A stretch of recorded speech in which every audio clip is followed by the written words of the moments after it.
Okay, I think we are on the air. And so who is here? Andy's here. Hi, Andy. Hi, Hi. Jeannie. Wow. Hi, Judy. Hi, Margaret Dooley Duncan. I think you're new from Connecticut. Welcome. Laura's here. Patsy's here. So we got a few. Laura says she's got 3 inches of snow yesterday in Guelph. Yeah, we didn't, I don't think we got three. We might have Well, had three. we might have done 3 inches. I don't know. We had enough to shoveled a couple of times, but Yeah. And when you say we, he I means you. shoveled a couple of times. I don't shovel. I meant break a nail. No, I don't do that. Um, oh, Judy's near Laura. It was enough to shovel, but not enough to snowblow. Patsy says Mother Nature finally turned on her AC so she could turn hers off. Okay. There's Dana. Hi, Dana. Hi, Fidel. Hi, Suzanne. Everybody's coming in today. See, I should have told you that we were going to. I should tell you we're going to be late every week. Get people in here quicker. Well, we're not late. We're on time today, but we thought there was a possibility. Yeah, we weren't sure how long it would take us to. We got our shots today. We didn't. Stephen's appointment was close to our time to get online. Yeah, my appointment for the third shot. This is the booster. Okay, and so we were able to book a few days ago or whatever, but we could only get in on today. And mine was at 3:20, and Walter, who booked us both pretty much at the same time, you were at what time? One something? 125. Yeah, problem Hi, was the Jules. way you book online here, unless I was doing something wrong. There wasn't really any way to book two at once, right? So you had to book them one at a time. But I was able to get in on the same window of time to put you in as well. Well, that's kind of So weird because there were people ahead of me in the line when I was there that were obviously couples, and they went to the same thing at the same time. I don't know how they managed to do So that. I don't know. I probably could have gone in with you when you went earlier because they didn't check to see what your yeah, I appointment know. I was. didn't know that. Well, we didn't know that. No, So well, I guess that's there for crowd control, the way yeah, they were doing it. But anyways, it went along okay. Um, so we're triple shot now. So what? In 6 months' time, we get the fourth shot.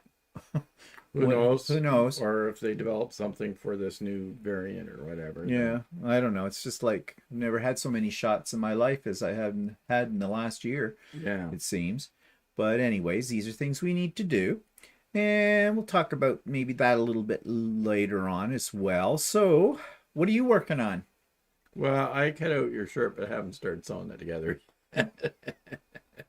Well, that's I don't good. know. Hi, I seem to Janice. find myself procrastinating lately. What do you mean lately? I always procrastinate. I'm always been a procrastinator. Oh, Judy says she got her booster on a bus and got a sticker that said, I did it on a bus. And Dana's getting hers on Thursday. Yep. Yeah, actually, it was kind of weird. We were able to book on Monday, so I went online trying to book on Monday, and then I also registered at a pharmacy, and we got notice on what, Friday from the pharmacy. Yeah, from the pharmacy that we did. But I left that appointment just in case something happened to the one we had today, but we couldn't get in any earlier, so Yeah. so we Anyway. canceled the pharmacy. Hi, Em. Yeah, so we canceled the pharmacy one, but we double booked because you never know how these things are going to work out as well. So back to what you were working on. So you've got my shirt cut out, but I haven't started sewing it together yet. yeah, well, get on with it. Yeah, I know. Once I get going, I'm okay. It's just that I have to get going. Meanwhile, I've been making all kinds of things, and Yeah, I know. Like you go like nuts making stuff. I don't know what else I've been doing. I've been doing other things. I've been doing some shopping, and I've for me, wrapped a for few me, gifts, for me, and yeah. I've been looking around. I've been looking around online too much. That's what I've been doing too. And yeah. Margaret got her booster in September. You obviously, well, yeah, you're in Connecticut. Yeah, the Americans were getting booster shots faster than we were. Yeah, we were restricted up until this week. Prior to this week, only people 70 and older could get them, and they made it so that you couldn't get them any earlier than 168 days past your last shot. So Yeah, you had to qualify for that. But then all of a sudden, earlier this week, our government decided, no, we need booster shots faster. So now, starting tomorrow, anyone 18 and up can get a booster shot, and they only have to wait 3 months past their last shot. Hmm. They seem to make up the Yeah, I rules know. and They change seem them to. like. It's all knee-jerk reaction and everything else, and they make up their own rules. So the way I look at it is, tomorrow after tomorrow, it's harder for people our age to get appointments. Yeah, it would be because everybody will be going for it, or everybody that should be, except for the anti-vaxxers, of course. They're still putting up their little stink. I figure people that have already gotten the full vaccination shot will probably go for the booster as well. So, Well, yeah. Well, that's what we did. Fidel says he gets his sometime in January. Yeah, originally that's what they were telling us too, that we wouldn't be able to get ours until January, but in our age group. But no, they said that our age group was earlier, but then it would be January 4th everybody would be able to. oh, okay, whatever. It depends on the day of the week what they tell you. Anyways, I mean, they make some of the weirdest rules as to controlling virus spread and all this other stuff. They brought out some new rules the other day, which really some of the rules don't really make sense to me, and I don't know who the idiots are that make these rules up. But well, they're idiots. That's who makes up the rules. Our government is just another fine example of our Ontario government and how ineffective they are. But then again, out west in Alberta, was it Jason Kenney, the premier there? He is. Oh yeah, Jason Kenney, the premier there. They had rules as to how many people could come to your Christmas celebration, right? But he was going to break those rules by having a larger party at his Christmas celebration. So what does he do? He doesn't cancel his Christmas celebration. He says to the people of the province that, well, since I'm breaking the rules, then I'll let everybody else break the rules, and widen the availability of widen what everybody else could do for parties. So, like, that's an idiotic move. I mean, for years we've always had the threat that Quebec wants to separate from the rest of Canada. I say we keep Quebec. But why don't we just separate Alberta? Like, just cut it off at the two ends of the border and drift it out to sea somehow. I don't know. Like, really. The people who live in Alberta, I don't know how they put up. I mean, there's some people on here that might live in Alberta. I don't care. I don't care if they live in Alberta. I say the same thing to them. The Alberta is Texas of Canada. Any of the provinces, they make up their own rules, and they're just sort of like one person makes up one rule and another one makes up another rule. The thing is, there's no leadership. Said this many times before. And it seems like the federal government just lets the provinces do whatever they want. So yeah, well, I blame Trudeau too for that too. This is something that should be handled at the federal level in this country, not leaving things up to the provinces. I mean, this is a national thing. It's not just limited to a province here. So he should. Well, I guess the idea is that each area kind of has their own unique situation. No, we're not unique. Everybody can get the disease. Everybody can die from it. Yeah, I know, but you've got like Ontario that's very populated, right? And then you get someplace like Manitoba where nobody lives. And well, Dana lives there. No, she's Saskatchewan. She's Saskatchewan. That's the second nobody lives here. Well, we know that the center of Canada is Ontario. I know. Anybody that lives in the rest of Canada, they all hate us in Ontario. Yeah, I know. Yeah. Well, yeah, but they don't hate us when it comes to the money, and they want some. So yeah, whatever. But yeah, so this whole business with getting the booster and everything, so that brings up the whole question of what we're doing for Christmas. So originally, my sister invited us for Christmas Day, but she's having her in-laws in as well. So she's going to have she's going to have the maximum number that we're supposed to have. She's going to have 10 if we go to it. And right now we are planning to go. But originally, when this was all going on, like they've all been double vaxxed, everybody that's going to be there, and the whole bit, and all these people are very cautious about contacts and everything like that.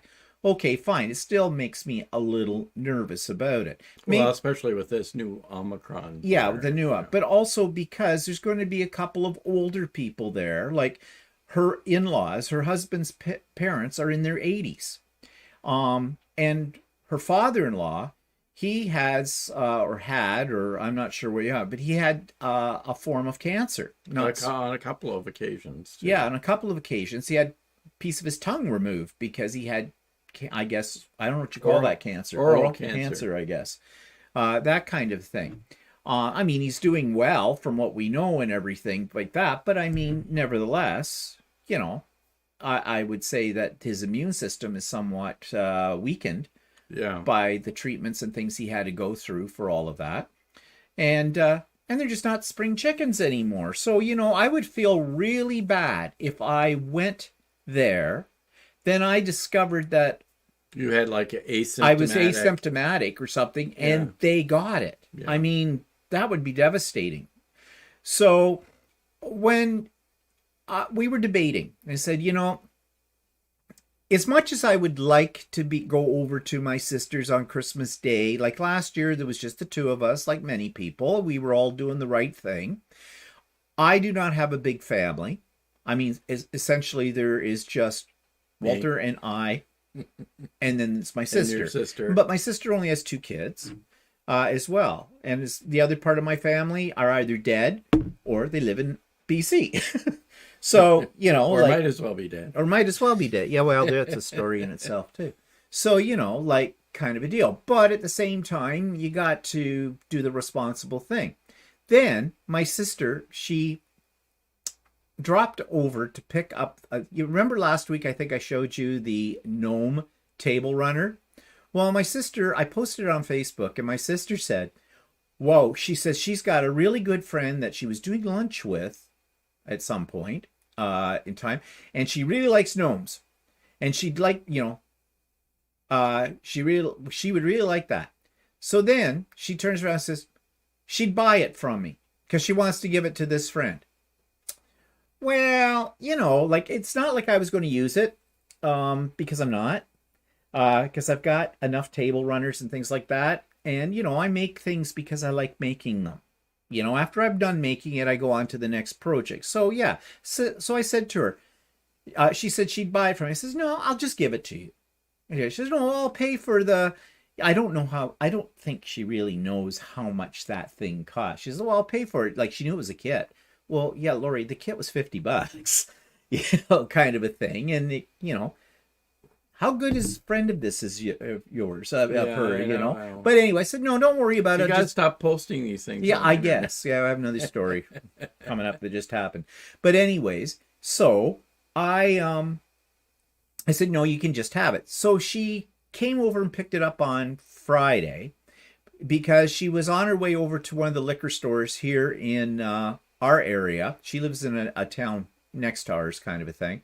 And because she was going to stand in line to get a free rapid COVID test kit, because supposedly the government has been handing these out left and right, reluctantly, for it. And there's been great big lineups. But the way that they've been doing this is ridiculous. We'll come to it in a second, because I'm moving away from what I started with here. So anyways, when she got here and she picked this thing up, and she says, yeah, she was getting these rapid test kits because Marg, who's her mother-in-law, and her sister-in-law, Kathy, my brother-in-law's sister, thought it would be good that everybody on Saturday morning, Christmas Day, Saturday morning, test themselves first before we have this thing in the afternoon over at my sister's, right? Christmas Day, just to be safe.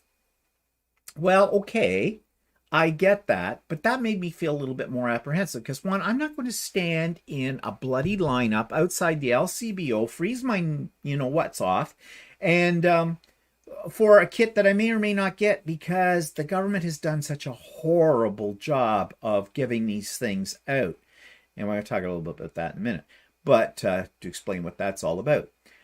And I'm thinking, you know, I don't want anybody, because we're the only ones that didn't bother to take a test, I don't want anybody feeling apprehensive and putting a damper on the mood of the day, kind of a thing. So maybe we just won't go over.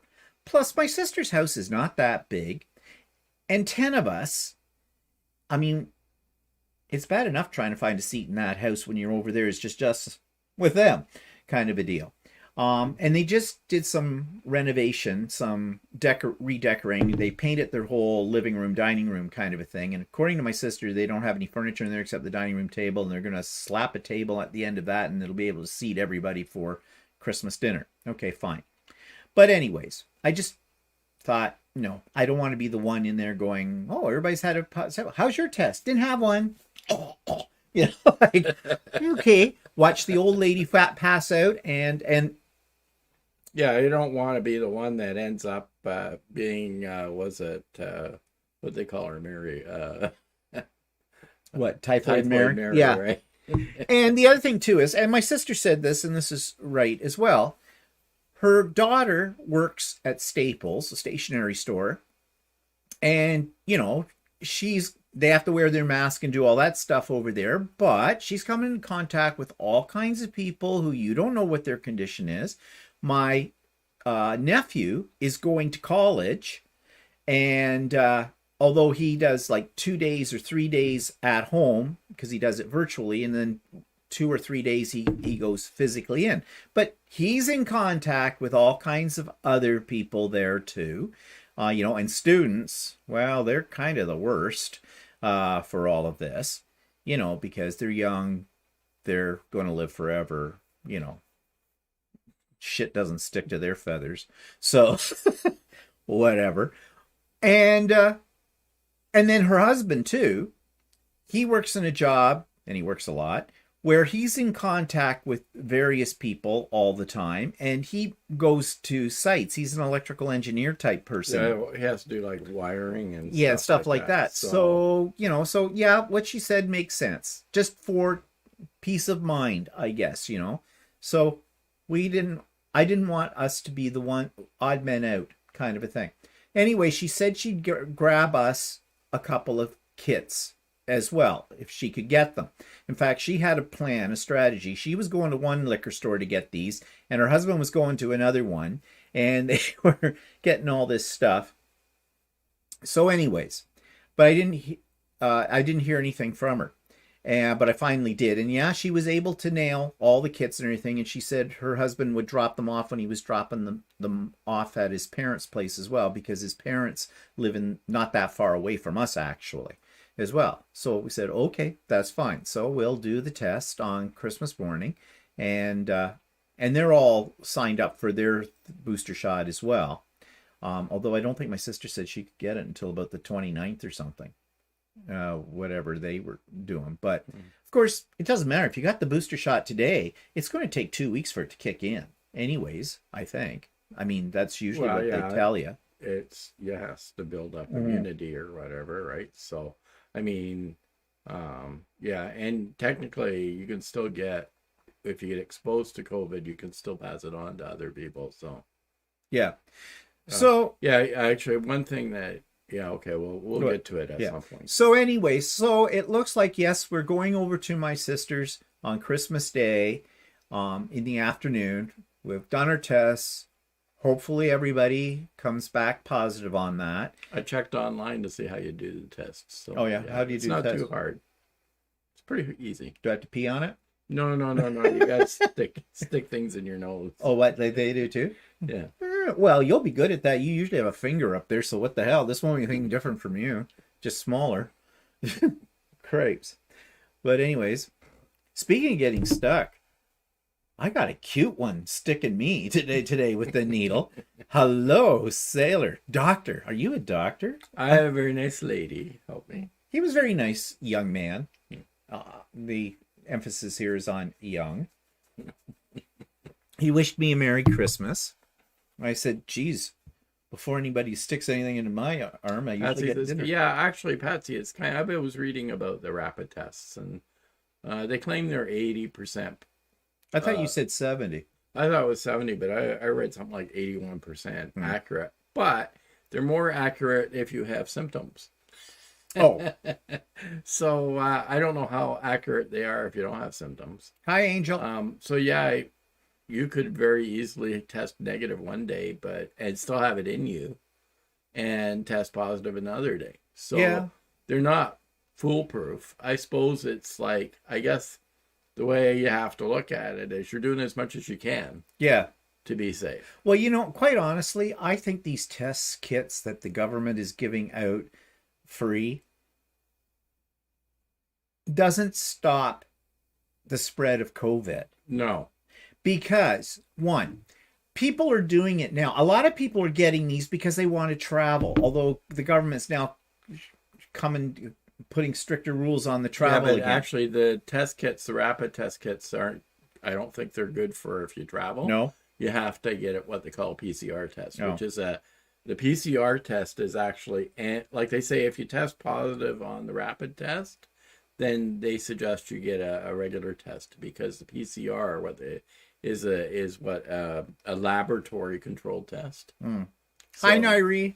Nice to see you. so it's more accurate than the PCR, but even the laboratory ones aren't 100% sure. So No, I know. So I don't know. But they were showing on the news too, in one of the shopping malls in Toronto, huge shopping malls there. They were lined up miles long, literally the line to get these rapid tests. And people were saying they had waited 45 minutes or an hour to get this. yeah, actually, yeah, and that's not good if Hi, people are Teresa. lining up, especially indoors. Yeah. For getting rapid tests. I mean, I would think that would, like, if somebody in a line sick when they're trying to get their test, it's not good.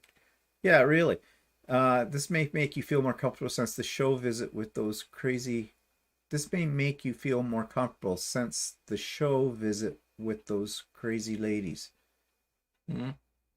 Oh, you mean the drag show? Yeah, those ones. Yes, for sure. Now we have not had a call saying that there was somebody there. Any indication that anybody was sick at that event. So, and I've looked around on the internet and I haven't seen anything come up that there were people that were sick.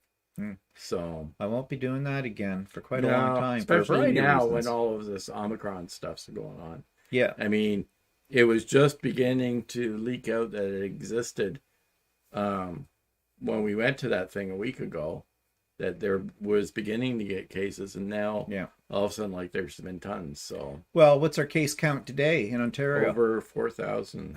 It's just been every day geometrically or exponentially exploding again. It's like the beginning all over again. We've gone back to square one. It is what it seems like. Although the only thing is, though, they tell you to look at the numbers for the ICUs, and the ICU numbers for the number of cases that they're getting each day is not as high as it was at first. Yeah, I know, but it takes a while for people to get sick before they show up in the hospital, right? If you get tons of cases at the beginning, well, that's fine. All these people are supposedly sick, or being isolating or whatever. And if the case counts don't go up in the hospitals in a week or so, then maybe it's not so bad. But if they start going up a lot, it's going to take time for people to get sick enough before they end up going to the hospital. Well, you can bet that come after New Year's, the week after New Year's, the numbers are going to skyrocket because everybody is so sick of this disease, and you hear this all over. People are going, well, the hell with it. We're just going to be our family, but we're doing Christmas because we couldn't do Christmas last year. And then you get the ones, and I'm sorry for those of you that are Americans, but the Americans seem to, everything I listen to, talk about COVID in the past tense. And I don't understand that, especially out of their country that has the most cases in the world. Well, it's the most, actually, I do agree with a few things, is that the most cases that have been tested positive officially, right? You can't tell me India supposedly has less cases. Yeah, true. But India's got like over 1 billion people in it. You can't tell me that they actually have less cases. No, and of course you never know from China because China won't tell you anything. So, yeah, that's true. Enough. But I just don't understand the mentality where people are talking in past tense. I mean, I don't know if you've seen the new Sex and the City, the one that's called And Just Like That. In the very first episode, within the first 15 minutes, the main characters are waiting to go into a very crowded restaurant for lunch. Nobody's wearing masks. So you're thinking, okay, it's a television show, it's fictional, so they're doing it from a point of view in a time when we didn't worry about this. No, they start to talk about it. Well, one of the characters says, yeah, well, I'm so glad that's over. And they talk about it in the past tense. But that's, and I've seen that on several programs. But even last week at that event we went to, right? Didn't the one guy announce, say, aren't we all so happy to be here again because we're all vaccinated? Yeah. And made it sound like everybody's been vaccinated, so everybody's been protected, right? Type of thing. So a week later, everybody's scrambling to get a booster shot because they're afraid that this new variant's going to be more virulent or whatever. But they don't seem to know. Yeah, well, that's the other problem. This is the other thing. They just never seem to know. Hi, Billy. But yeah. So anyways, I get it in the sense that everybody is COVID exhausted. Last year we all put on the brave front at Christmas time, well, it's only 1 year and we're going to get through this thing and we have to do our part. Now people are saying, yeah, I'm going to take my chances. And I kind of understand that mentality because we would just like life to go back to normal. I don't think we're ever going to have that again. Not that normal. And, we've heard the whole term, and it's a tiresome term too. The new normal. It's like black is the new blue or whatever. They had like 50's the new 40. That means nothing, any of it. It just makes you more frustrated too. So I don't know. I guess we just do what we have to do as responsible citizens. That's the way I look at it. I don't want to be responsible for making somebody else sick. What happens to me because of my own inabilities or my own actions is my responsibility, but I do not have the right to spread this disease to somebody else and make their life miserable. Nobody has that right. Teresa says some shows are posting a disclaimer at the beginning of the show saying it portrays a futuristic time after COVID. I didn't see that. I haven't seen that one yet, but I do know there's one show that I watch that's I belong to. It's the Quilt Show. And at the beginning of every one of their episodes, they say that they've taken all the precautions. They had masks and things like that. Now they do, and they've all been tested. They test all the time before a show and everything to make sure they're positive. So at least they're saying what's that? Or negative, yeah, that they're negative and all that kind of stuff. But, at least they're putting that up there so you're not thinking, oh, well, if they're doing it, it's okay, we can too.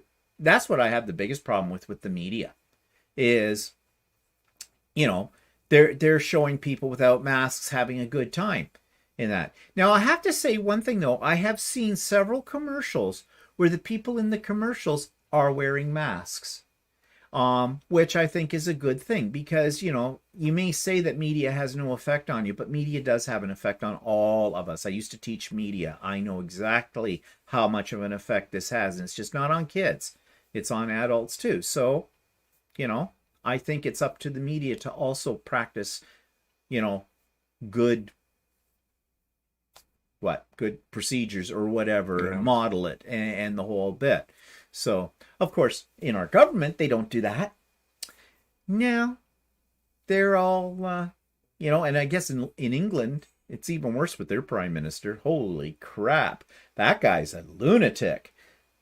Of course, he comes from the same breed, I think, of the theory of politics that Trump came from. So, I don't know. And Jason Kenney out in Alberta. And possibly our own premier, too. He's just stupid. Our premier's just plain stupid. I mean, he's a puppet. People are manipulating him in behind scenes. Larry says, check out Dr. John Campbell on YouTube. Reports every day, informative, data-driven, UK-based, but does talk about worldwide. So Dr. John Campbell. Okay, we'll have to look him up, Nairi, and see what that's all about. So, Nairi, changing the topic here a little bit. I just hope everybody will have a safe and good Christmas. from it all too. As best as possible. As best we can within the parameters that have been set to us, the guidelines of the health organizations, all that kind of stuff.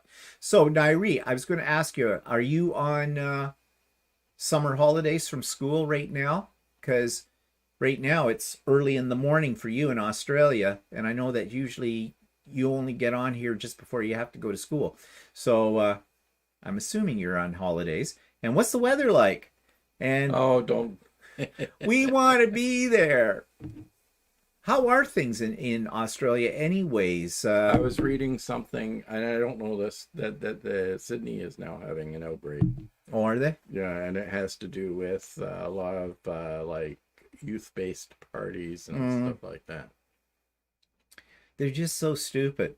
Actually, the one thing that made me feel really happy today, though, while I was waiting in line to go and get my shot, they were also running a clinic for kids, right? Little kids now, because now 5-year-olds and up can get the shot. And there was one kid in there, and I couldn't see him, but he was just screaming at the of his lungs. And I thought, good. I love it when children. I don't think I ever cried when I had to get a shot. My mom would always sort of coach us beforehand and tell us that. Well, I never cried or made a fuss about it either, but I always was anxious about it when we had to get a vaccine and stuff when I was a kid. I don't know how I was when I was a little kid, but I mean, I had a number of shots. I remember one time having to go. We went to Holland when I was young.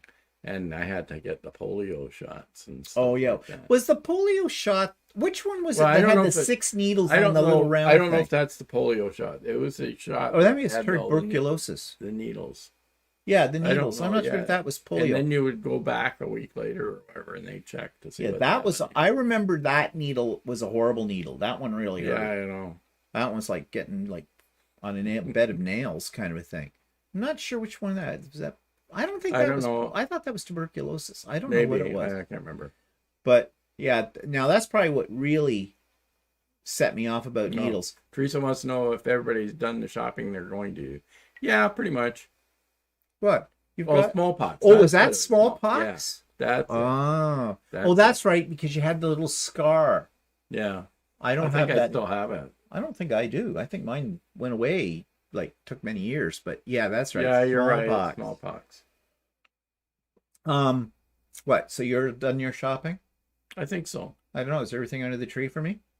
Yes and no. Is there more? There's more for me. There might be something that's coming after Christmas. You know how I feel about that. I have a rule. The rule is, on the day of an important event where gifts are being given, they must be given on that day. Not before, not after, on that day. Well, one place was really, really super fast with shipping for one order, and the second order, they've been really slow. Well, all your gifts are under the tree. I can't keep up with you, so you're getting what you're getting. I hope you didn't go all out. No, but I did. Of course, I'm worth it. I am worth it. I did enjoy some online shopping. Oh. Yeah. Well, anyway, so what's everybody saying here? Diary says, yes, school holidays, 8 a.m. here now. A lovely 24C today. Come on over. Kettle's on. Oh, I keep thinking about Australia. Well, I've been putting up my videos that I made the last time we were in Australia. And every time I look at those, I think, oh, I'd like to be there. Laura says, we've been sent home to work from home for until at least the end of January. I think we won't be back until everyone gets the booster. Yeah, what do you do, Laura? You're not a teacher, are you? I can't remember if you're Canadian or American. Yeah, forget. Or if you're English. It happens with us, when you get to our age, you forget everything. I don't even know what his name is. No, Teresa seems to think it was TB. That could be. I don't know. I'm not sure. You used to have to get it all the time working in a hospital, and they changed to the new one, just a small needle. Well, I used to have to, it used to be a requirement every 2 years or something. I had to be checked for TB as well, but it was a chest X-ray that I had to have Yeah, same with at me. that point in time. But I know there was a needle at one point in time. But I think, yeah, I think it's the smallpox one that I'm thinking of. It had like a cluster of needles in one. It's a round disc, I remember these little needles, but they went in and it left a scar on you as well. Teresa, most of my present shopping done. Fresh food shopping at the end of week. Yeah. Yeah, how are the prices on your food?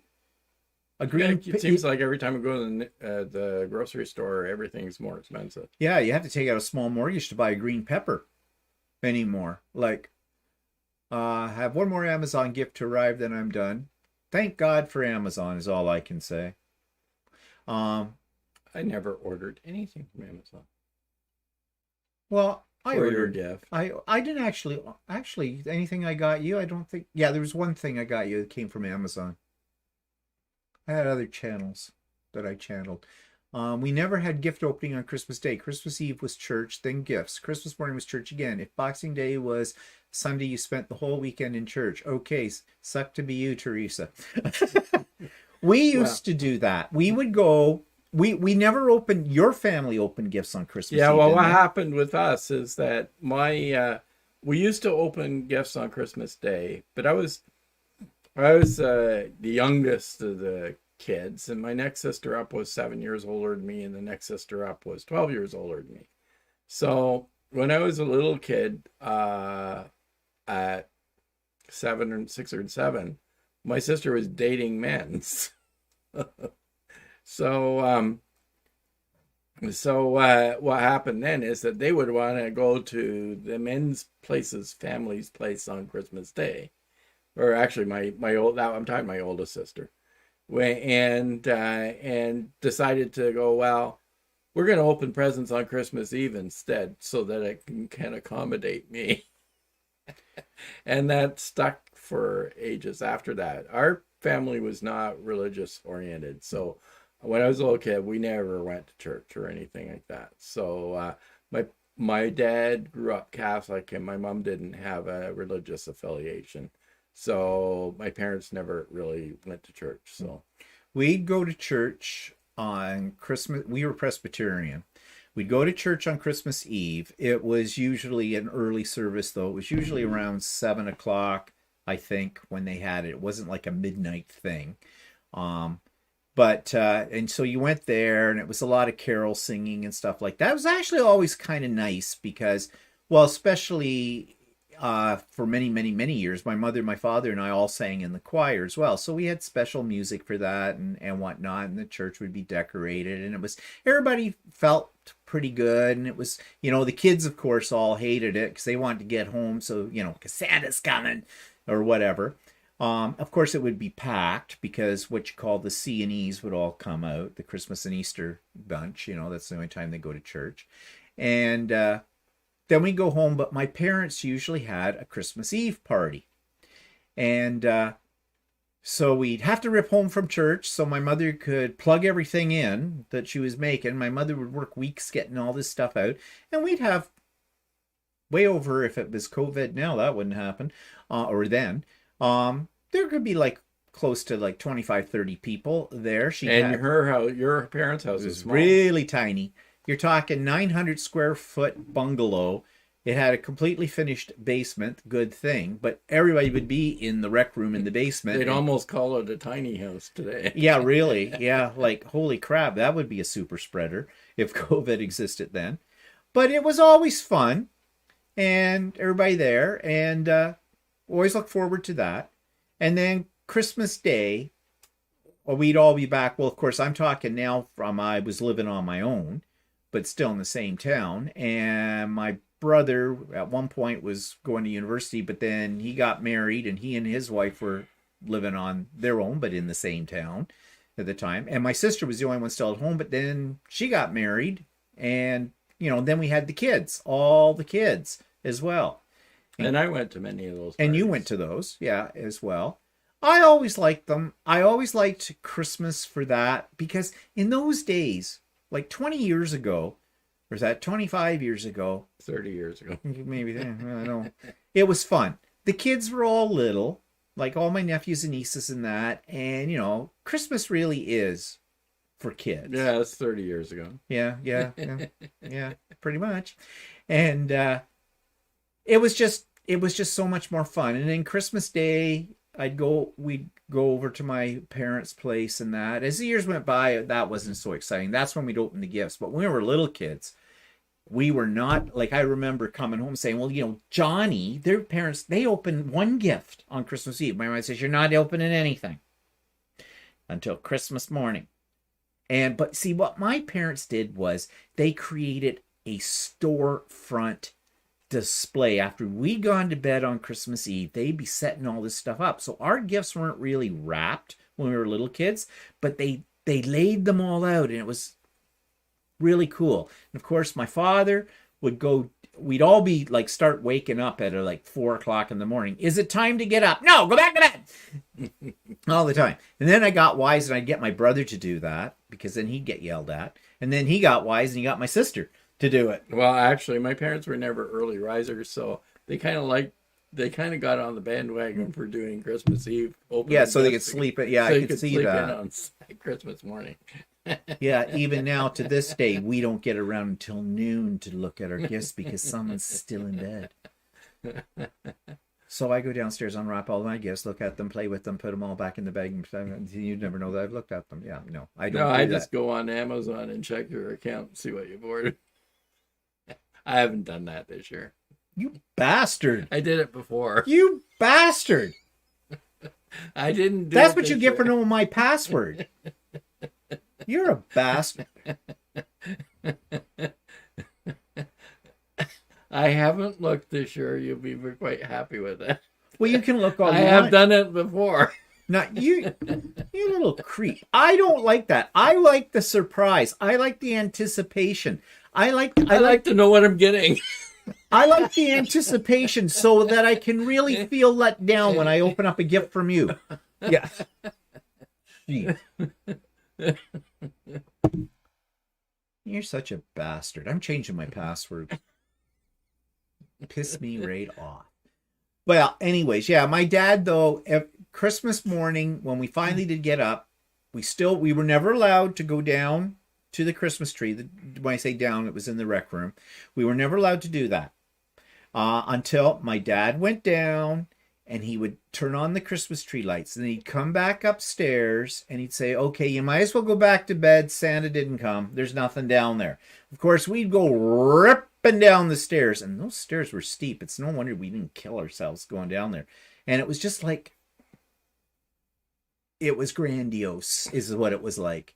And then, of course, as you got older, it wasn't, the anticipation wasn't there anymore. And, well, things change when you're an adult. But when you're a kid, that's what Christmas is for. So, what are people saying? Teresa said, once I started working nurse's shift, the family had Christmas whenever I was available. Yeah. Polio was a sugar cube. Yeah, I don't know that. I don't know that. Remember that? I'm not even sure what that means. You mean they put the drug on a sugar cube and you took it? Easier than a needle. Angel says, since I work in the pepper... Oops, it's going off my screen here. Let me pull this back down here. I'm missing stuff. Oh, Laura's the heritage planner at the city of Cambridge. Oh, okay.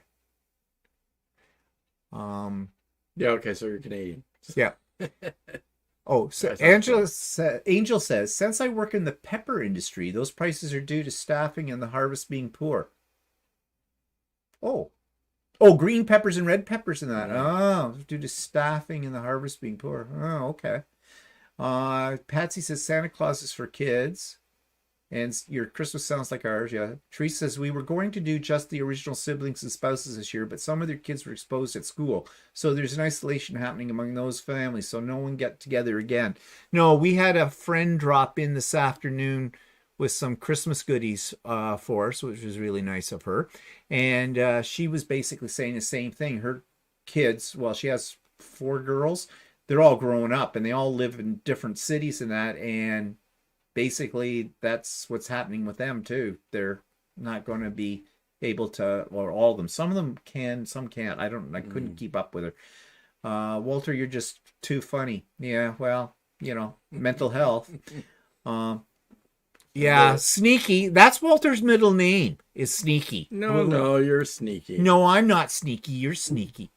You just are a bastard. Teresa says, my younger brother used to buy a board game for the family each year. He would study it before wrapping it so he could beat us at it. I think we were in the same family. Well, I don't remember a sister named Patsy, but that's okay. You can be my sister. Supercube. Supercube for us also. Huh, that's interesting. I didn't know that.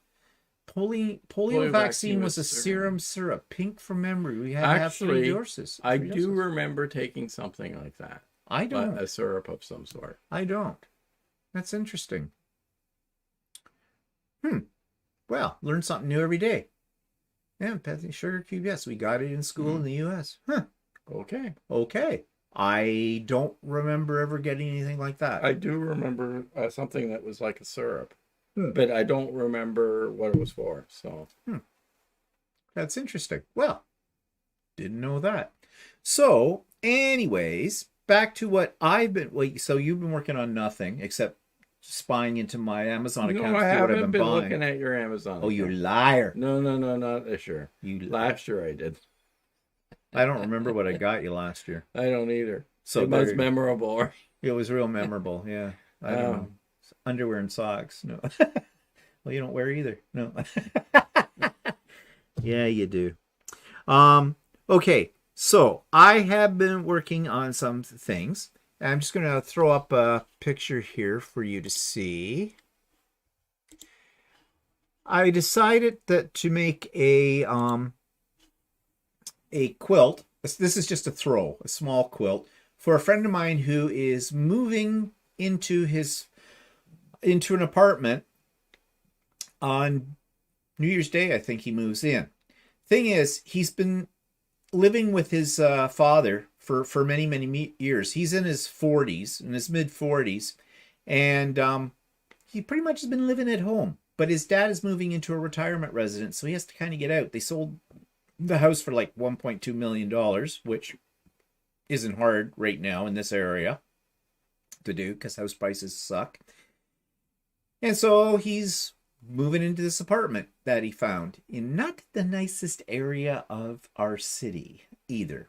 But, you have to get what you can get, and he can't afford a heck of a lot. And he doesn't really have a really great job. So. No, he doesn't. So anyways, I did this one. Now, someone wrote, I posted this on the Quilter's Way, and they said, oh, you did a wonderful job on the curves. Yes, I did. Those aren't pieced. That's printed. This was a kit I bought when I first started quilting. It was on sale at Ultimate Sewing, and I picked this up, and I've never gotten around to doing it. So I was going through my drawers the other day and pulling out any kits that I have, because I'm kind of this year want to get those kits done. And this was one of them, and I got thinking, well, this will be a really fast job, and it'll be good. I'll give it to him as a housewarming gift. Plus, it's in, sort of monochromatic colors. Well, it's black and whites, basically, and grays. And that would probably be good for him. Because he's not really a flashy type of floral print sort of person. So it was easy to put together. Didn't have to piece those curves. They were basically a panel, and you cut them into strips, and you added other strips to it. And I quilted it on Lucy, and I used a fairly contemporary design, as you can see on here. And yeah, knocked that off in about 2 days. So, but as I said, it's not very big. So that's one thing that I have been working on. And just flip out of that and go back to us. And the other thing I did, I just finished this today. Now, I hope she doesn't watch this. This is for probably not. This is for our niece. She has a Doberman. This is Walter's niece, actually. She has a Doberman. So I went on to her Facebook, found this picture. Actually, there was more of the dog in the picture, and there was background. I downloaded the picture. I put it into Adobe Photoshop and played around with it a little bit. And then I put it into Artistic Digitizer, which is a digitizing program for my embroidery machine. And after I fooled around with a little bit of that, this was the end result. So that dog is all embroidered. And it's her dog, Freddie. And then I decided to make it into a wall hanging. And so I did all the rest of this, and I just finished this one up today. And I did my own quilting on it. I didn't use the machine because it's kind of small. No sense getting out the machine for that. I did it on the sewing machine, and I just did ruler foot. So there's echoes in the triangles, and there's quilting in the other parts of the brown fabric, but you can't really see it all that well because I used a fairly light thread to blend it in. And I don't know if the camera will pick it up or not, but you get a bit of an idea of it from the back. Well, not much. But anyways, it was a quickie little project, but, personalized. So here's the thing. I got to stop showing people stuff. Because this friend of ours that dropped in this afternoon, I showed this to her. Well, she wants me to make one now for her of her dog. And she's going to send me pictures of her dog. And, she says, I don't need it till April. Well, no, the other problem is their dog's all black. Yeah, it's going to be we'll see how I told her that. I mean, make sure when you take the pictures that you have somehow get more light or something, or contrast in it, because it's just going to be a black blob on the thing. But anyway, she said, oh, yeah, she'd pay for it and everything. I says, no, your friend will give it to you. I'll make it. I said, it's a bit of a challenge. But, yeah, they're not that easy to make. You got to stop showing people. Yeah, so my sister runs off with my gnomes, and now I've got to make a dog thing again. But, yeah, it's okay. It keeps me off the streets, Hi, Marilyn. Yeah, that's what I thought, Laura. It's got a masculine design to it, so it'll look fine. It'll be covered in cat hair because he's got a cat. Yeah, and actually, the backing fabric is camouflage. Black and shades of gray. I didn't have a picture of that, but what I put on the back of it for the backing is a camouflage pattern that's in black and grays as well. Figured that would suit him. He used to be a security guard, for one thing. He likes guns. It's kind of scary when I think about it. Anyways, what are people saying? Well, if I have this, well, scary. Yeah, so anyways, made that. And then I did something that I haven't done in a while because I'm always told that I can't do it. No, I didn't say you can't. Oh, no. Well, I did get a supreme compliment this morning from it. I decided, we had all these apples. I get this hankering to have apples, and then I never eat them. I think it's because I ate apples my whole life. Kid, I like apples, and I should eat more of them. And I don't eat but he doesn't eat them because they make him die. No, so yeah, I don't know. There's something wrong with it. I can eat cooked apples, but apples that are fresh, I can't eat because sometimes, not always, but most of the time, if I eat too much raw apple, I get very nauseous all of a sudden, and it lasts for over a day. Will it kill you? So, no, I don't think so. Damn. And okay. So I just avoid apples because of that. Yeah. So anyways, I thought, well, they're getting kind of punky. So as apples do, when you've had them sitting in your fridge since like April. So I decided I'd look for some recipes for desserty things and make them. Originally, I was just going to make an apple crisp. Okay. And then I saw these other ones, and one was for an upside down apple cake. And I thought, this sounds kind of interesting. So I made that, and it turned out okay. And then there was this for apple bars. They had a shortbread crust on the bottom, and then it was a very simple recipe kind of thing to do. You don't follow directions very well. Well, okay. So at one point, first of all, you made the crust, which was real easy. It's just butter, flour, and nothing much more to it. Sort of a shortbread. Yeah, it was a shortbread crust kind of a thing. Cooked it for about 15 minutes or something to firm it up, and then you were supposed to, you tossed your apples and cinnamon and sugar and a little nutmeg and I think a little lemon juice or something like that. And then you were supposed to mix those in with your dry ingredients. So that's how you toss those around the cinnamon, then you slice them up, and then you toss them in with the dry ingredients. No, you didn't do that. You weren't supposed to. You weren't supposed to do that. I think you were supposed to put it on in the... That's right. You were supposed to put it on top of the shortbread crust, and then you made the topping. And of course, the topping is just, a crumb topping with flour and sugar, brown sugar, and you cut in some butter, okay, with your pastry cutter. Kind of a deal. Okay, fine. I knew how to do that. I've done that before. I wasn't thinking right. I just decided to dump everything in, except for the butter, in with the apples. And I went, oh, and oats. There was oats in it too. And I went, uh-oh, I have to cut in the butter. I can't cut the butter in or I'll have mush in here with the apples and everything. I thought, oh, well, it's butter. I just melted it down, threw it in, and put it in and threw it on the top. Now, of course, it wasn't going to look as nice as with a nice crumb topping on it, but I figured it would taste the same. And then you're supposed to, after they'd all cooled down for 3 days in your fridge, you're supposed to let it sit for room temperature for a couple hours. Then you're supposed to put it in the fridge for a couple hours. And then you could put on this caramel topping, drizzle, right? And they had a recipe for this caramel drizzle, which is no big deal. But then Walter says, well, that's a Borden milk thing, condensed milk thing, because you'd made some Dolce or no, you didn't make it. You bought it in the can. Yeah, I did. Yeah, but we had some frozen, but it's been in the fridge frozen freezer for a long time. So when we were out getting some groceries yesterday, we picked up a can of this, what they call Dolce Delich, something, whatever, by Borden. Well, in the meantime, I wasn't going to put this drizzle on until this morning. This was last night that I made them, yesterday afternoon. So we got out the other and let it thaw out. Well, it's fine. It's perfectly all right. Not a thing wrong with it. You don't need that much. Well, I made these 3 things. We had some of the cake last night. The cake was pretty good, I thought. It turned out not bad. So I tried one of my little squares, my apple squares, and I thought they were good. But you tried one. And it was very good. Actually, I have to admit, it was very tasty. I am not worthy. I am not worthy. Could you say that again?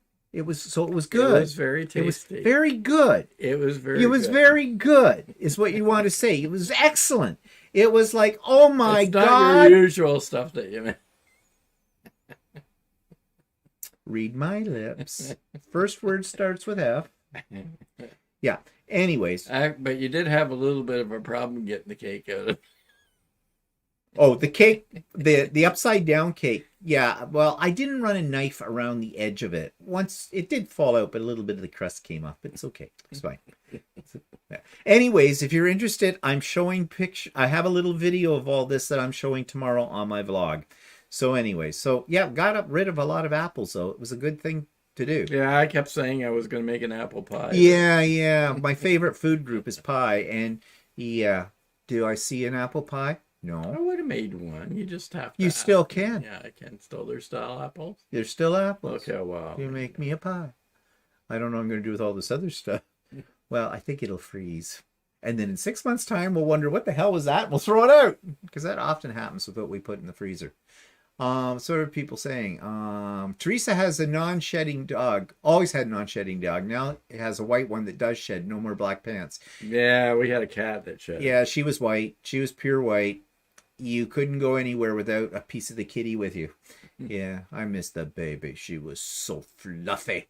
Fidel says, I just baked an apple strudel with cream cheese. It was awesome. It was awesome. So obviously it's gone now. Oh, strudel. Have you ever made a strudel? I haven't really tried to make one. Well, of course, you just cheat. I do by pies, But if you can make a strudel if you cheat with the phyllo pastry. Yeah, I can do that, yeah. You don't have to make it fresh on it. Oh, Fidel says it was very, very easy to make. Okay, post the recipe. He says that was the best dessert you have ever made. Who, me? No, I've made things before. I used to make cheesecake. Years ago, I used to make cheesecake from scratch. And I had this great recipe for a chocolate marble cheesecake. And it took hours to make it. And then I got told. Cheesecake isn't that hard to make. It's not, but for the cooling down process, so it doesn't fracture and all that stuff. Still does, but yeah. And then I found out, He doesn't like cheesecake. I didn't like cheesecake when I met you, but I began to like it over time. So I like it now. I was making cheesecake when we moved in together and everything, and Yeah. you were eating it then, but you then you told me I wasn't after that you crazy. didn't like I it. wasn't crazy about it, but I'm better now. I like it better now. Yeah, whatever. Oh, That's no, what Walter needs to say. That was it. Yeah. Well, I know he'd be lying because he couldn't say it with a straight face. That's for sure. Because he'd be giggling away as he does it. Yeah, you go. That's the best. That's the best. Best. Yeah. Right. Okay. So, anyways, we had a question from a subscriber, and I don't see her on here, but I'm going to read what she wrote. This was somebody, Diana, and she says, "Dear Stephen, Merry Christmas to you and Walter." Ooh, dearest Stephen. Okay. "I appreciate all of your programming. I can't wait to see you every day." Whoa, this is getting a little hot. "I'm caring for my 99-year-old mum. Okay, that just killed the hotness. 2 households while holding down a full-time job. So your videos are my saving grace.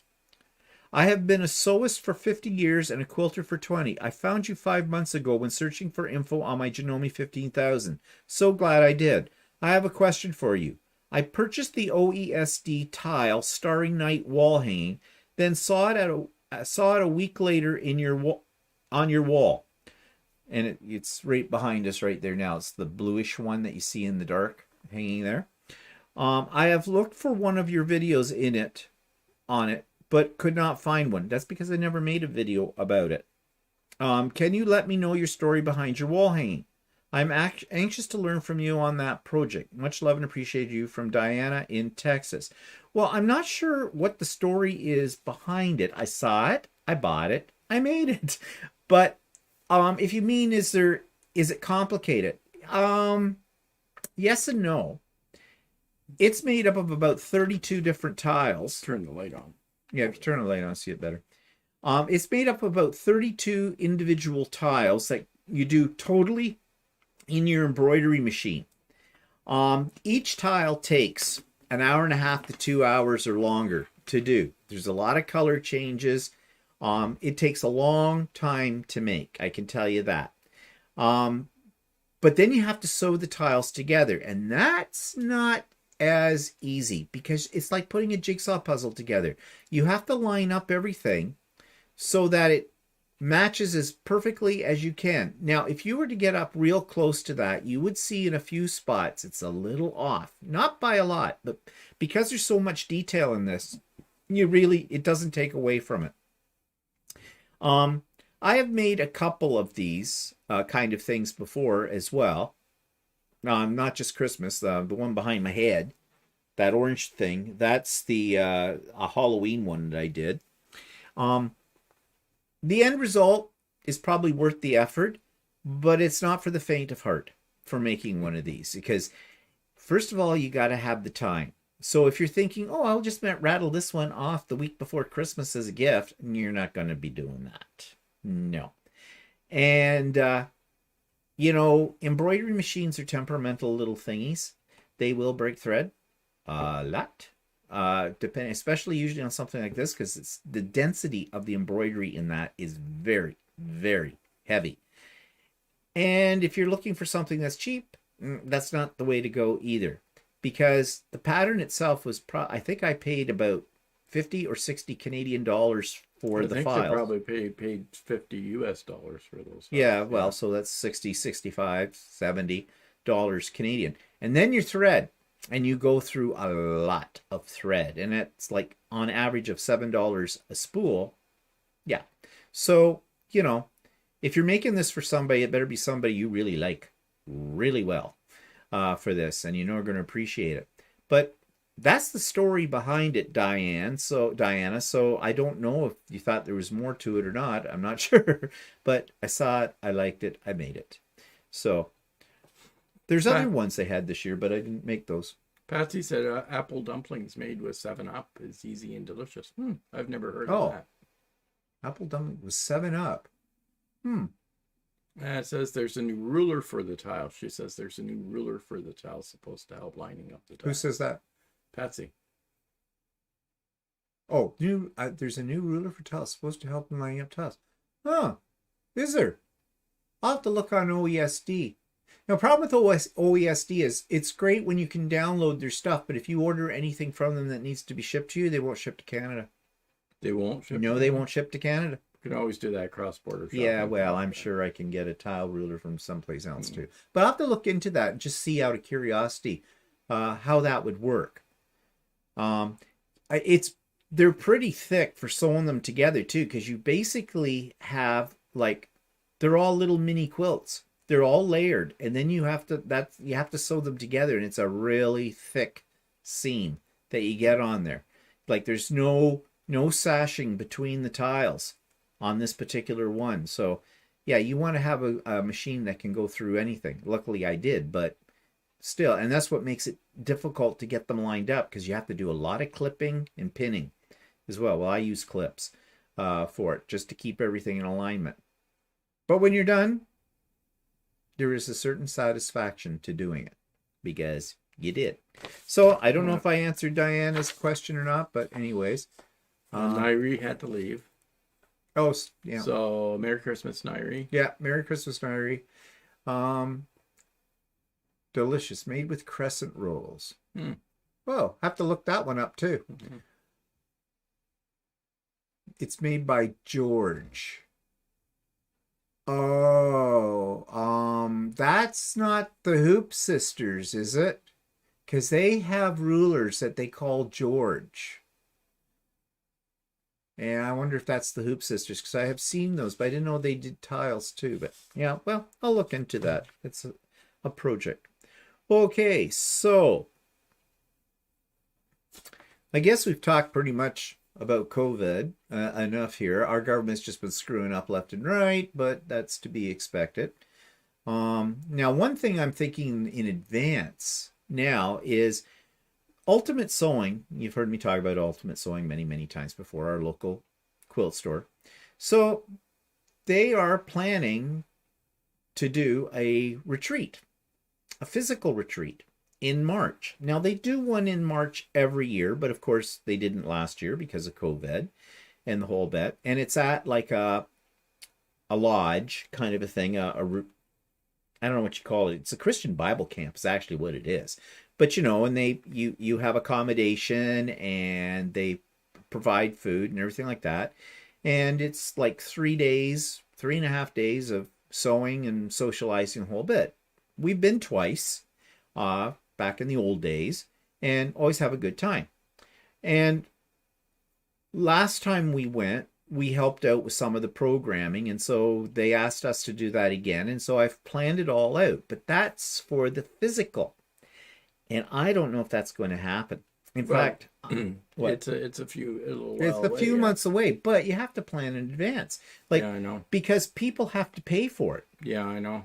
And the accommodation. Now, what I've heard is that this place, this lodge that they have it at, they used to have a really great salad bar with every meal. In fact, I loved the salad bar they had there. And the food was reasonably good as well, but it was all done sort of buffet style. Well, I heard that somebody had been up there for some kind of an event or whatever, and now they didn't have the salad bar anymore because of COVID. And they plated everything and served it to you on the plate. There was no more of the buffet, right?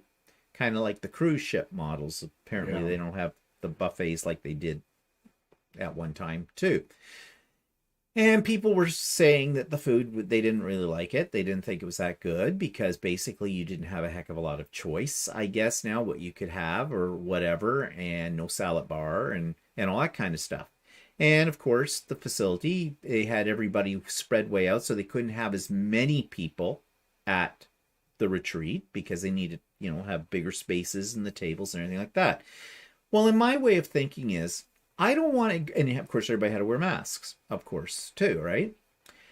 My way of thinking is, if that's the situation that will happen this coming year for it again, I don't want to go. But now I'm in a quandary because I'm supposed to be helping them with programming and the whole bit. The other thing is, they have to start getting this thing out there like pretty much in January. They have to start talking about it, and they have to start having people register, and it always sells out. I mean, they don't handle a lot of people. They usually handled about 40. So I don't know, depends on what this place has for regulations on all of it and the thing like that. It also depends on what province has decided. Well, that's the other thing. So what I'm thinking is, I've already proposed this to them on the fly at one point, but it is possible we could make this into a virtual retreat. It changes the structure of how people will pay for it. It changes the structure on, the swag bag. They always had a really great swag bag everybody got. But there's ways around that. And I've got some ideas in my head. So come after New Year, I think I'm going to seriously approach them and say, okay, here's my thoughts. And plus Walter and I tend to also do a little Saturday night entertainment as our alter egos. And some of you know what I'm talking about. Matilda Mudslinger and Gladass Happy Bum, the kissing cousins, kind of a deal. So we'll have to see about this. So I don't know. I'm a little worried that Shirley's going to push this thing through. Yeah, and the thing is that she may not, depending on what's happening in the world, she may not get the... she might not get the turnout. The turnout, yeah. Either for it and the whole bit. So we'll have to see about that. But, that's another thing. You can't even plan, can you? You can't plan for anything in the future. And they've been shown on the news, all these people that are flying out of Canada to go visit relatives somewhere else in the world and the whole bit. Well, now they're all up in arms because the government just said, now, you have to have tests to get back in and all that stuff, and you have to pay for the tests and all that stuff. I mean, they had that before, but somebody that decided to go off to one of the Caribbean islands in actually Jamaica, I think, and that lived in an area not a couple 100 kilometers away from us. They went down there and they had to have a test to get back on the plane to come back, and one of them tested positive. And now they're in isolation at their own expense, and they're crying the blues because they can't come back because they're not safe to come back, and the airlines won't take them. And well, what are you going to do? You took the chance of going away. Yeah, so, that's right. And you have to sort of like deal with the results. Like, you knew that there was a possibility that if you tested positive, you wouldn't be able to come back. So, well, like I was talking earlier about my sister's in-laws for Christmas. They go every year in about November, October, whatever. They go to Mexico. They have a timeshare, and they spend quite a while down there. And there's actually a whole posse of their friends in that go down as well. Well, they didn't go last year for obvious reasons, but they were sort of planning to go this year. And I know my brother-in-law, their son, was really uptight about this. He and his sister both, because, his dad, as I said, is a survivor of oral cancer and all that kind of stuff. What are you doing? Patsy's asking if the little girl's still spinning. So yeah, she's still spinning. I just moved my head so you can see. Yep. That little thing I bought from Lee Valley, it has never stopped. And I've had it now for several months. Got one upstairs too. There's a Christmas tree rolling fading around on it. A little one. But anyways, so he was really uptight about it. Well, then he had a reoccurrence. His father had a reoccurrence of the cancer thing, but they got it early enough and everything. So they've decided they're not going. Well, which is a relief to my brother-in-law for that. But there's a whole lot of people out there that are insisting. They've got to go. They've got to go. I get it. You haven't seen friends or family that, it's Christmas time and all that, but you're not just putting yourself in jeopardy. You're putting other people in jeopardy too. So, you bring it back or whatever on a plane. Yeah, I'd love to travel too, but I'm not going to take the risk. Well, actually, it's not just the risk. It's all the hassle of trying. It's not only security that you have to go through, and now it's all this other stuff, this Yeah. medical stuff, and I'm not sure if it's worth Worth the that. hassle. Yeah, really. Where people say, oh, Fidel says, Steven, whenever you want, I can show a little tutorial how to make feathers via Zoom. Ooh, that sounds good, Fidel.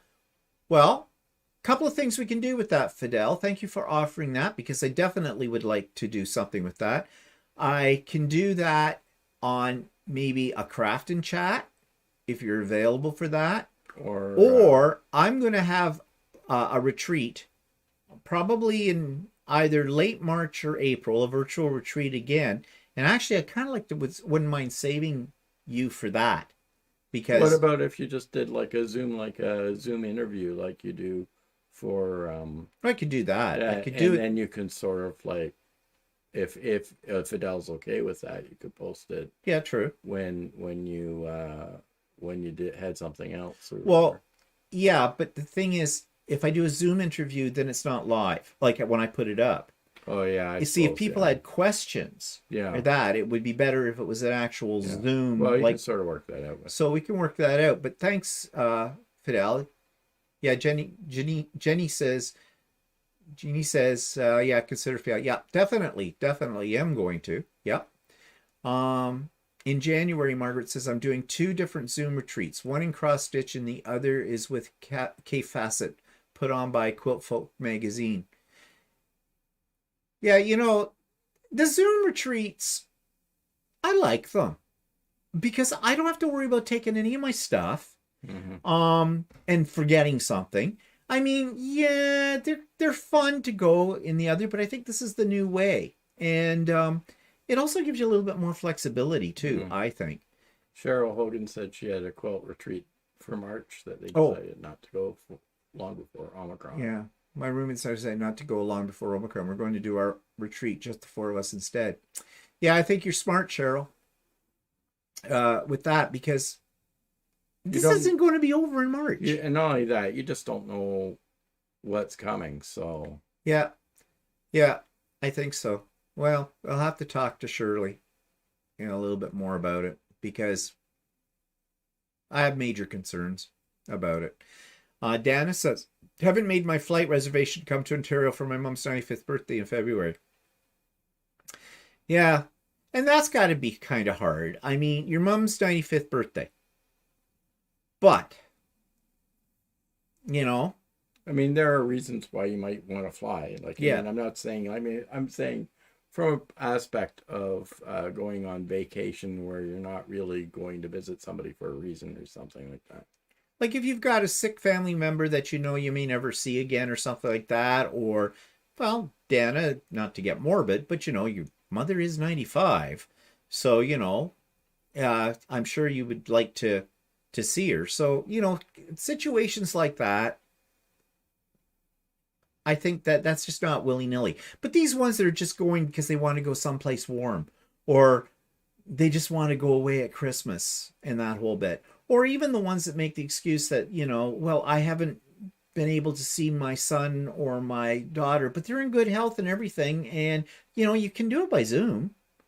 Yeah. Is it that much different than not seeing them? What are you going to do with them if you see them in real life? Like, oh, and people say, well, I miss hugging them. Get a soft, cushy blanket or a stuffy. I don't know. Like, of course, this is coming from somebody who's not a hugger or kisser, or, like, oh. To me, I think that's one of the advantages of Zoom. I don't have to touch anybody, and I don't have people touching me. I don't like it when people touch me. Go away. You're not people. You're just a bastard who tries to find out what he got for Christmas by looking up my account. Fidel says, I just need to find a way to hook the camera to the machine. Yeah, I know what you mean about that. I was trying to do that with my Lucy too, and I've got it hanging from the rafters over top, but it's still not the most ideal situation. Billy says, I love the Zoom retreats, not having to gather all my stuff and still get to talk and meet everyone. Yeah, and I think that's the way lots of things are going to go. Yeah, actually, that's the one nice thing about taking classes online or through Zoom is, I mean, it's not as good as being right there and seeing exactly what the instructor is doing, but I don't have to pack up my machine and drag it with me and figure out what thread I'm taking and what supplies I need and stuff like that. I mean, all my stuff is there. I don't have to move it.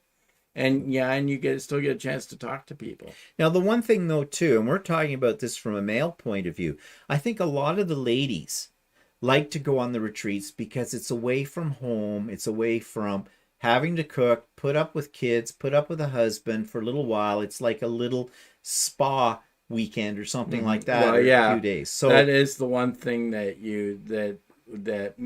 doing something through Zoom doesn't have the advantage to, is that you are away. It's like a mini vacation. Yeah. For it all, and they can get to go to a place where they're providing the food and everything. They don't have to cook it. They don't have to clean the dishes, that kind of stuff. So I get that with it too. Whereas with the Zoom, well, I don't know. Maybe they need to train their husbands to say, I'm going to be on a Zoom retreat this weekend. I expect you to look after the children, if there are any children around to look after. And I want you to provide meals for me and snacks and drinks on a regular basis, because this is my time. Yeah. I know what people would say to that one. Yeah, try to get their husbands to do that. I don't know. So anyways, I guess we will see. Glenna says, just came from the grocery store. Oh, hi, Glenna. They took down plexiglass partitions and no masks on employees. I live in Missouri. Our state's attorney general is suing school districts who enforce masks. Idiot. Wow. I mean, in all of this stuff in Ontario and Canada, we've always had to wear masks. Yeah. We've never had a time since COVID started that we don't wear masks. We can't, and everything has full plexiglass everywhere. Yeah. It just makes me glad I live here and not there. I mean, our politicians do stupid things too, but there has been some consistency in that. Mask wearing is mandatory no matter where you go. So. We'd let you come and live up here, Glenna, but there's a problem. You're an American. And I mean that in the nicest way. Yeah. We don't want your disease. We already opened the borders up. That was something that didn't make any sense to me whatsoever. Our prime minister said, it's okay. Americans can come across our border, test it and all that stuff. But we can't go. The Americans aren't letting us in. Like, yeah, well, they let us in, but they have to. You're supposed to be tested before you cross. Yeah, Americans don't. Americans can come in as long as they're vaccinated. They don't have to be tested. So, well, I think that's changing. I think they're changing that. Everybody that comes across has to have a PCR test before they come in. Ooh, Billy has a separate place for her sewing room. Wow. A separate house. Ooh, that would be nice. Well, not in the winter. And Dana says, Zoom allows me to meet people from all around the world that I wouldn't have met otherwise. That's true. That is another advantage of Zoom. That is very true. There's no, if you go to a retreat here, like a physical retreat, you're only meeting people from your own area type of thing. But if you go to a Zoom meeting, you can meet people from all over the place. Yeah. A lot of the times when you're doing one from North America, most of the people are in North America, but because you're in the same time zone. But you can meet people from all over the world. But of course, the one disadvantage of a Zoom thing is there's somebody often monopolizes the Zoom. Yeah. And if the person who is the MC or the, whatever you want to call it, the organizer of it, it doesn't take hold of that, they can run with it. And well, I think a few people on here know what I'm talking about if they think back to my last retreat. But there was one. But there's another group I belong to, and there is one person and I dread every time when we get together on Zoom when they ask that person a question. Oh my God. She goes on for 45 minutes non-stop. I just cringe. In fact, I have left before because I just can't take it. I just go, well, I have to go. Bye. And Dana, you probably know who I'm talking about because you've been there too. So we won't say names or mention anything but like that. But that is a problem with Zoom.